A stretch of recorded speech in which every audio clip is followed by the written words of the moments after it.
Young Bharat news देख रहे हैं आप। देखिए, बिहार की राजनीति में अब हलचल बहुत तेज है। ऐसा मैं इसलिए बोल रही हूँ क्योंकि बिहार विधानसभा चुनाव से पहले महागठबंधन के मुद्दे अब साफ हो गए हैं। महागठबंधन नीतीश राज में अपराध और भ्रष्टाचार से मुक्ति दिलाने का वादा करेगा। वोटर को आकर्षित करने के लिए महागठबंधन लोक लुभावन वादे भी होंगे। गहन मतदाता पुनरीक्षण की गड़बड़ियां गिनाने बताने के लिए राहुल गांधी 17 अगस्त से पखवाड़े भर बिहार में ही प्रवास करेंगे। इसके जरिए वे महागठबंधन के पक्ष में चुनावी माहौल बनाने की कोशिश करेंगे। प्रवास के दौरान वे बिहार के ज्यादातर जिलों में पदयात्रा करेंगे। उनकी यात्रा सासाराम से सीमांचल तक के 50 महत्वपूर्ण विधानसभा क्षेत्र से गुजरेगी। महागठबंधन की एकजुटता दिखाने के लिए आरजेडी नेता तेजस्वी यादव, सीपीआई-एमएल नेता दीपांकर भट्टाचार्य समेत महागठबंधन के अन्य नेता भी राहुल गांधी की पदयात्रा में शामिल होंगे। इन सब के बावजूद आरजेडी और महागठबंधन के बीच जो पेच फंसा है वो कितना ढीला होता है, ये देखना दिलचस्प होगा। महागठबंधन के नेताओं की लगातार बैठकें पिछले 2-3 महीने से होती रही है। अभी तक इस बात पर सहमति नहीं बन पाई कि महागठबंधन का सीएम फेस कौन होगा। हालांकि लालू यादव लगातार ये बात कहते रहे हैं कि तेजस्वी यादव को किसी भी कीमत पर इस बार सीएम बनाना है। तेजस्वी भी अपने को भावी सीएम घोषित करते रहे हैं, पर कांग्रेस ने इस बारे में ये कहकर पेच फंसा दिया है कि सीएम फेस पर चुनाव से पहले घोषणा होगी या चुनाव बाद निर्णय होगा। इस बारे में बैठक करके तय किया जाएगा, पर किस बैठक में और वो बैठक कब होगी किसी को नहीं पता। कभी कांग्रेस के प्रदेश स्तर के बड़े नेताओं के साथ तो कभी शीर्ष नेतृत्व के साथ तेजस्वी यादव की मुलाकातें, बैठकें होती रही हैं, लेकिन अब तक इस मुद्दे पर सहमति नहीं बनी कि तेजस्वी यादव ही 2020 की तरह इस बार भी महागठबंधन के सीएम फेस होंगे। हालांकि महागठबंधन की बैठकों के लिए कांग्रेस ने तेजस्वी यादव को संयोजक की भूमिका सौंप दी।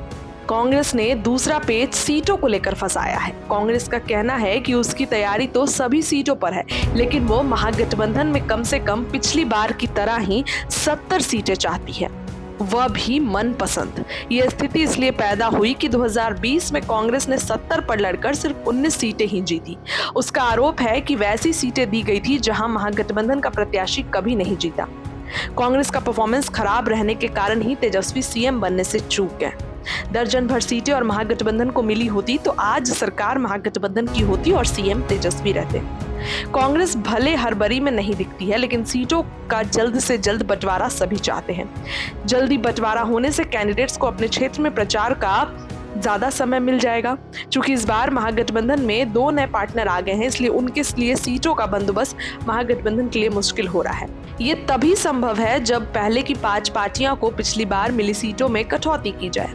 घटक दलों को संदेह है कि उनकी सीटें कट सकती है, इसलिए सभी संख्या का दबाव बनाए हुए हैं।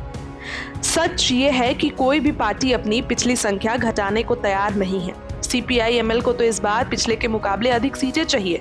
वीआईपी के मुकेश सहनी को 60 सीटें के साथ डिप्टी सीएम की रट लगाए हुए हैं। आरएलजेपी के पशुपति पारस भी इसलिए महागठबंधन में आए कि उन्हें कुछ सीटें जरूर मिलेगी।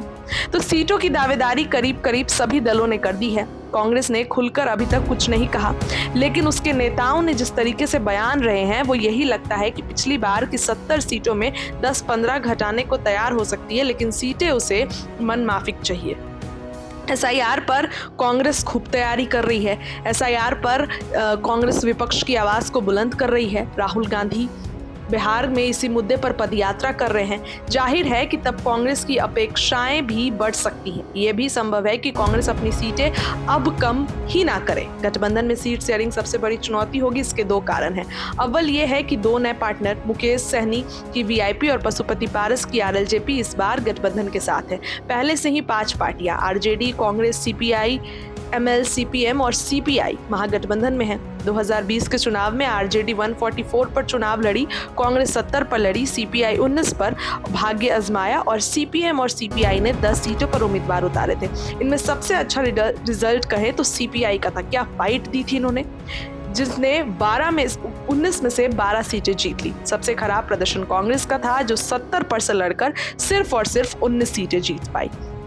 तो ऐसे में कांग्रेस के तेवर बदल रहे हैं और कृष्ण लवरू का बयान फिर से आया है कि सीएम तो तेजस्वी नहीं होंगे, पहले चुनाव लड़ेंगे उसके बाद डिसाइड होगा। इस खबर के लिए इतना ही। बहुत बहुत धन्यवाद।